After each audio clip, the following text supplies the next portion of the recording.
5월 6일 새벽 예배 말씀을 전하도록 하겠습니다. 먼저 함께 기도드리시겠습니다. 하나님 아버지, 저희의 모든 삶을 주관하시오니 정말 그 하나님과 늘 함께 할 수 있도록 은혜를 베풀어 주시옵소서.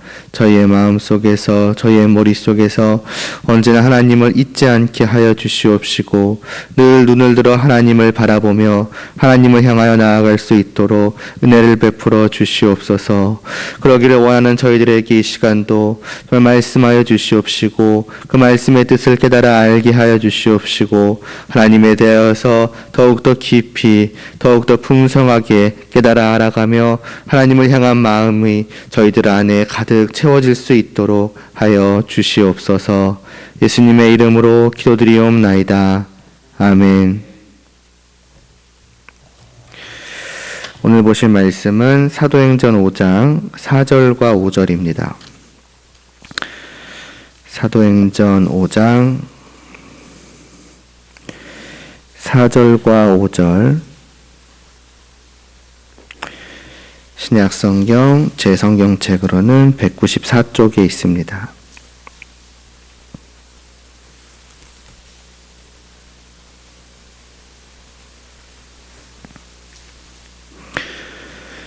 사도행전 5장 4절과 5절 함께 봉독하시겠습니다. 땅이 그대로 있을 때에는 내 땅이 아니며 판 후에도 내 마음대로 할 수 없더냐. 어찌하여 이 일을 내 마음에 두었느냐. 사람에게 거짓말한 것이 아니요 하나님께로다. 아나니아가 이 말을 듣고 엎드려져 혼이 떠나니 이 일을 듣는 사람이 다 크게 두려워하더라. 아멘. 지금 우리는 사도신경의 고백을 하나씩 보아가고 있습니다. 제일 먼저는 성부 하나님에 대하여 보았고 또 그 다음에는 몇 주에 걸쳐서 성자 예수님에 대해서 보았지요. 우리의 구원을 위하여서 이 땅에 오신 그 예수님의 동정녀 탄생으로부터 시작하여서 그분의 고난과 죽으심, 또 그분의 부활과 승천, 그리고 마지막으로 그분께서 이제 다시 오신다는 것에 대하여까지 보았습니다. 이제 오늘부터는 이제 사도신경 그 후반부의 짧은 고백들의 내용을 하나씩 보아갈 것인데 그 첫 번째는 이제 성령님에 대하여입니다. 제가 이제 후반부라는 표현을 사용을 했지만은 사실 사도신경의 전반부다, 후반부다 이런 표현은 사용하지 않지요. 적어도 저는 어려서부터 지금까지 그런 표현을 들어본 적은 없습니다. 그럼에도 제가 굳이 이런 표현을 사용을 한 것은 성령님에 대한 고백 때문입니다. 물론 우리가 전반부, 후반부다 그런 표현을 사용하지는 않지만 그래도 이제 내용상 이제 긴 그 앞의 내용들, 거기다가 심지어는 이제 성부, 성자 하나님에 대한 내용들과 또 그 뒤에 나오는 고백들 사이에 어느 정도의 차이를 아마 은연중에 두지 않을까 싶습니다. 왜냐하면 앞에 두 분에 대하여는 길고 또 자세히 고백하고 있는 반면에 뒤에 나오는 고백들은 짧게 어떤 그 세세한 그 내용에 대한 설명 없이 그냥 우리가 무엇을 믿는가에 대한 어떤 제목들만 좀 나열하고 있는 느낌이기 때문입니다. 그리고 이러한 고백들 속에서 우리가 좀 한데 묶어서 생각해버리곤 하는 것이 성령님의 존재가 아닐까 싶습니다. 성령님에 대한 고백도 이러한 짧은 고백들 속에, 물론 제일 처음에 나오기는 하지만요, 그러한 짧은 고백들 속에서 같이 이제 묶여 있는 것처럼 나오다 보니까 그분의 존재에 대해서는 상대적으로 간과해버리기 쉬우며 심지어는 성부, 성자 하나님과는 조금 다른, 상대적으로 좀 떨어진다고 할까요?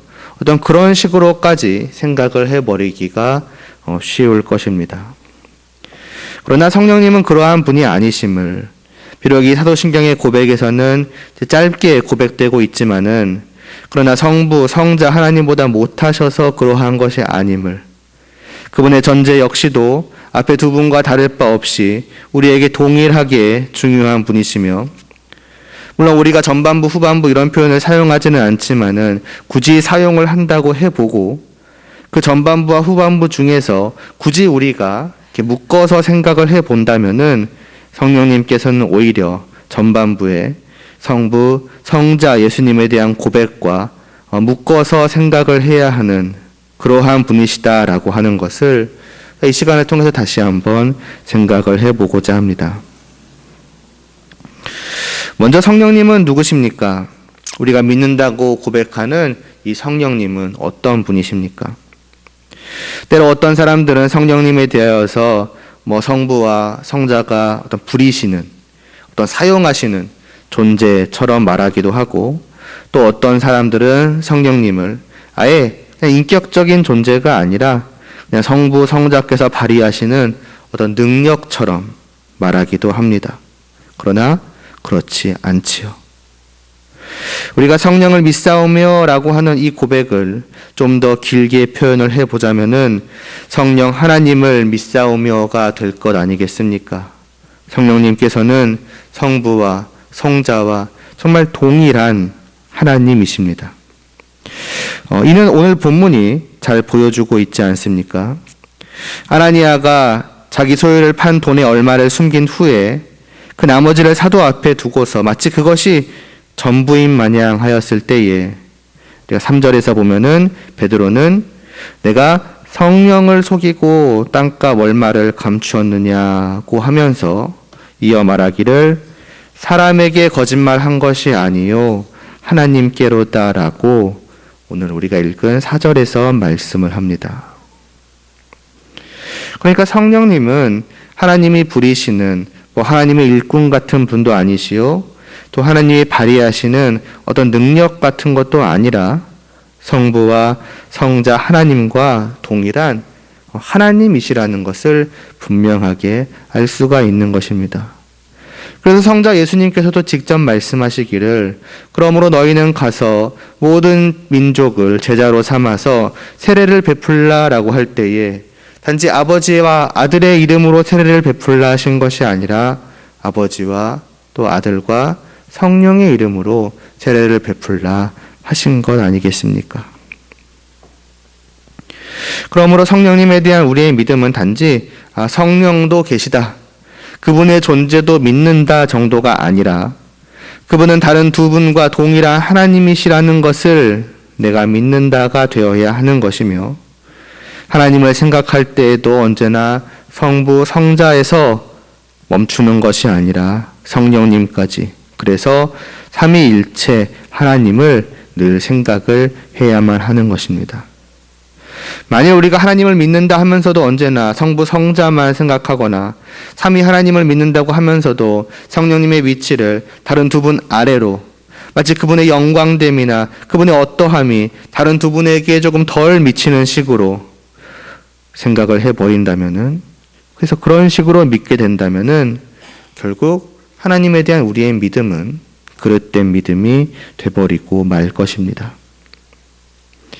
그리고 성령님에 대한 우리의 믿음은 이것으로 다가 아니지요. 우리는 성령님에 대해서 믿을 때에 단지 그분은 다른 두 분과 동일한 동등한 하나님이시다라는 것에 또한 그쳐서는 안 됩니다. 또한 그분이 나에게 있어서 어떤 분이신가를 믿는 그 믿음이, 그거에 대한 분명한 내용이 또한 있어야만 합니다. 간단히 말해서 왜 우리가 이러한 성령님에 대해서 알아야만 하는 것입니까? 물론 그분이 하나님이시라는 것 자체가 그분을 알아야 하는 중요한 이유이기는 하지만 단지 그것만이 아닙니다. 그분이 우리에게 있어서 정말로 중요한 이유가 있습니다. 무엇보다 우리의 구원에 있어서 말입니다. 지금까지의 말씀을 들어온 우리는, 그러니까 오늘 말씀만이 아니라 지금까지 쭉 말씀을 들어봤던 우리는 여기서 한번 질문을 할 수가 있습니다. 성부 하나님과 성자 예수님이 하신 일로 우리의 구원은 충분한 것 아닌가 하는 질문 말입니다.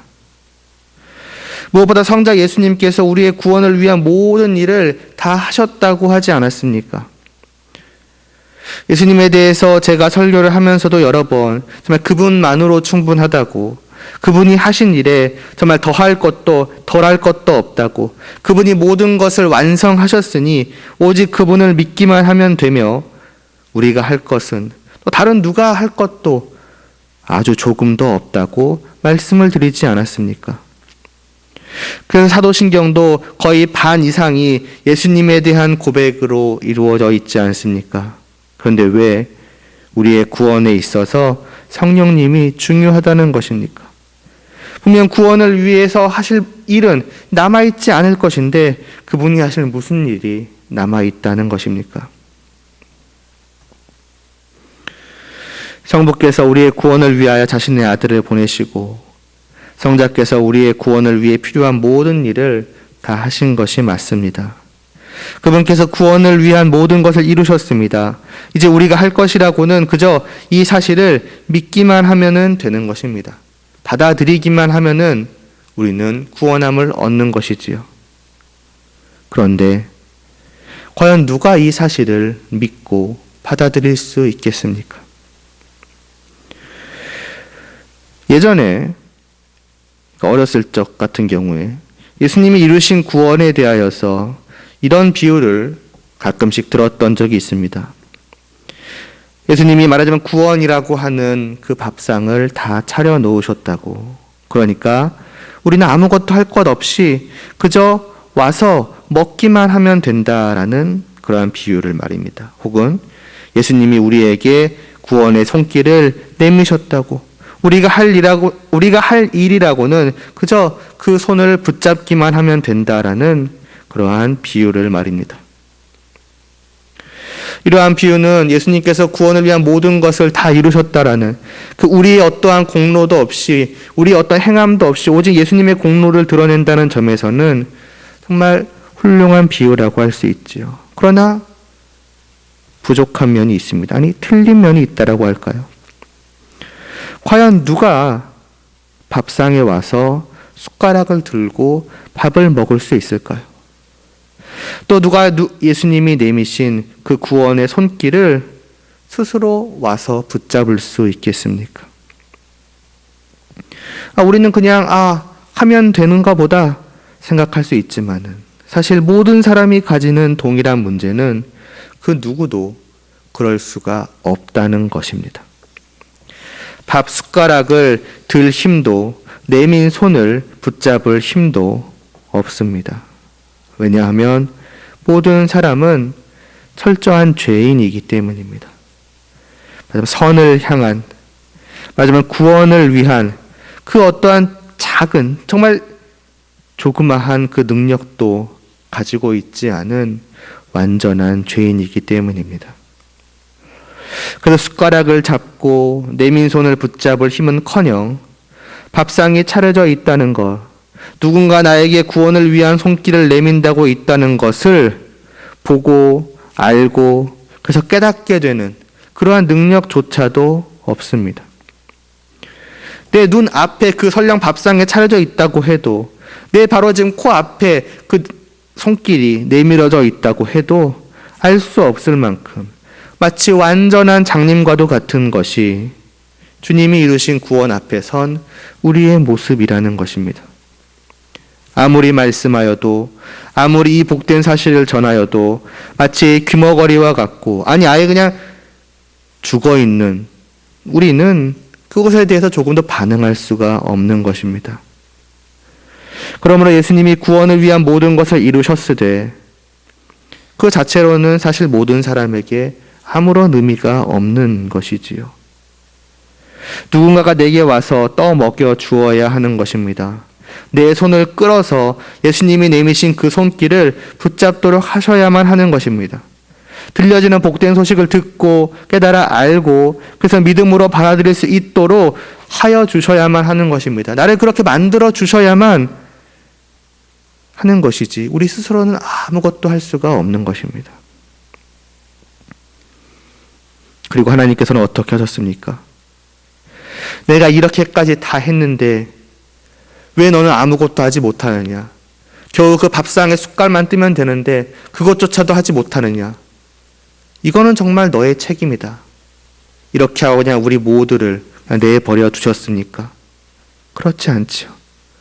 하나님께서는 우리의 그러한 철저한 죄인됨을, 철저한 무능력함을, 아무것도 할 수 없는 자라는 것을 아셨기에 또한 이 일을 하여 주실 분을 우리에게 보내주셨습니다.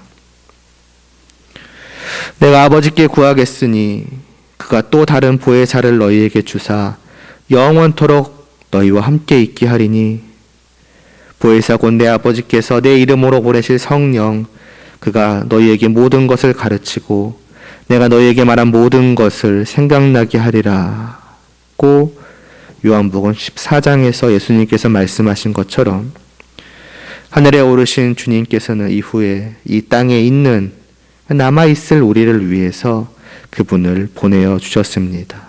이분이 바로 성령님이신 것이지요.